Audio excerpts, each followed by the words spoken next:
লোকসভা নির্বাচন যত এগিয়ে আসছে বাড়ছে প্রচার জনসংযোগ কর্মসূচি। দমদম কেন্দ্রে তৃণমূল, সিপিএম ও বিজেপি প্রার্থী ইতিমধ্যেই মাঠে নেমে পড়েছেন জনসংযোগে। দলীয় কর্মী সমর্থকদের সাথে নিয়ে প্রচারে কোনো দলই 1 ইঞ্চি জমি ছাড়তে নারাজ।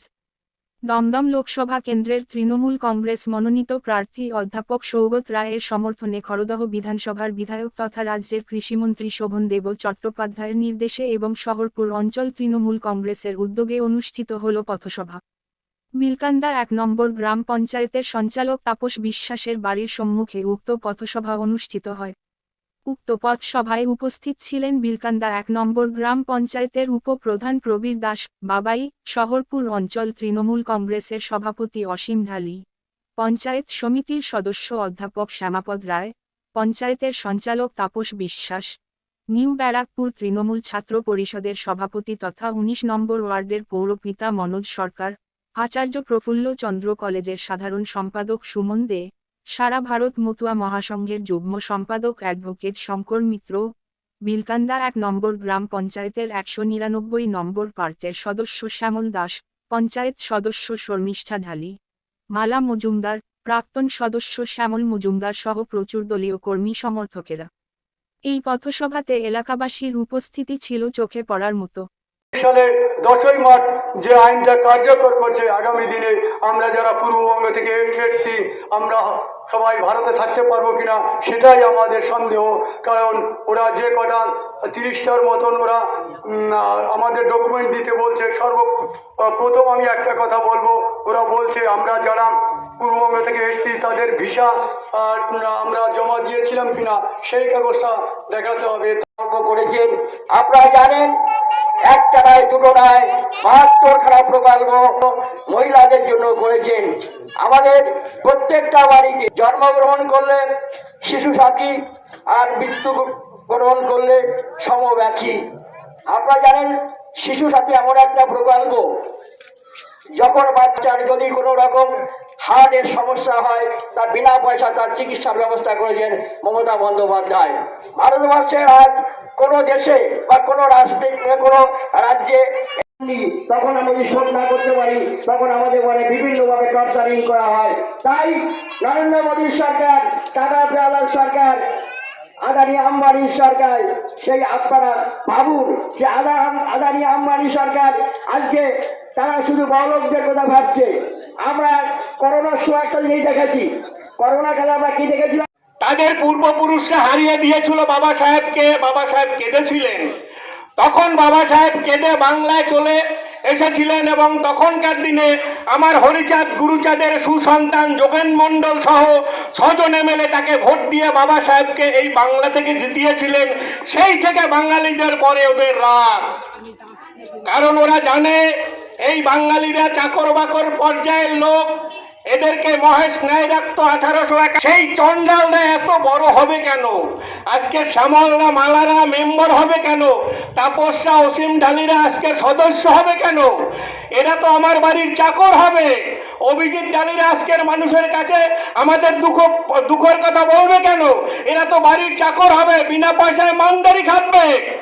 সেই দুঃখ থেকে আজকে 2003 সনে ভারতীয় জনতা পার্টি এবং এই কুখ্যাত সন্ত্রাসবাদী আরএসএস দল মিলে আমাদেরকে বেনাগরিক করে দিয়েছেন 2AB ধারা এনে। আগেই একটা ঘটনা আপনারা দেখতে পেলেন, হঠাৎ করে আপনি টিভি চ্যানেল খুললেন, আমরা আপনার সবাই দেখে করে একটা রব উঠল সন্দেশখালীতে এমন একটি ঘটনা ঘটছে যেখানে সন্দেশখালীর মা বোনেদের প্রতি অত্যাচার শেখ শাহজাহান বা শিবু হাজরা এরা করছে। আপনাদের সামনে এমনভাবে একটা প্রেজেন্টেশন হলো। আমি আপনি সকলেই ভাবলাম তৃণমূল কংগ্রেসের নেতা নেত্রীরা এরকম কাজ করছেন আমার দলের লোকেরা। তারপরে সেদিনকে একটি সভা থেকে মমতা বন্দ্যোপাধ্যায় যখন বলল যে এগুলো সব চক্রান্ত, এগুলো সব ফাঁসানোর জন্য তৃণমূল কংগ্রেসকে, তখন বিজেপি মাইক বেঁধে বা মিডিয়ার সামনে দাঁড়িয়ে বলল মমতা বন্দ্যোপাধ্যায় মুখ্যমন্ত্রী, মমতা বন্দ্যোপাধ্যায় একজন মহিলা নারী হিসাবে কি করে একজন নারীদের এভাবে অত্যাচার হচ্ছে তাকে তিনি সমর্থন করছেন। লড়াকু সৈনিকরা আছে।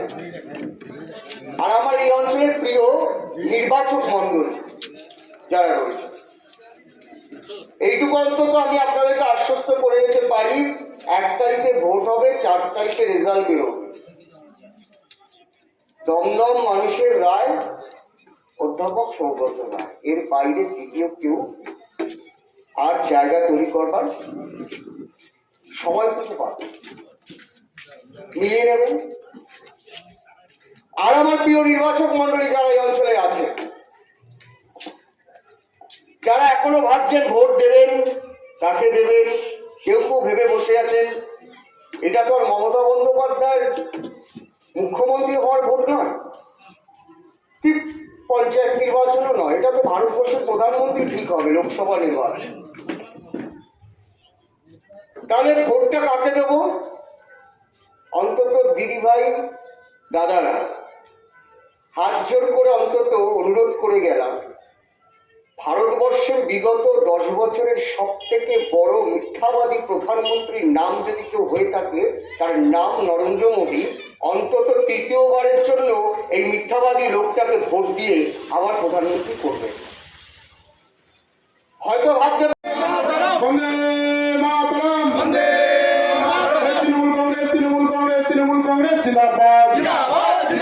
বাংলার বিকন্যা মুখ্যমন্ত্রী মমতা ব্যানার্জি জিন্দাবাদ।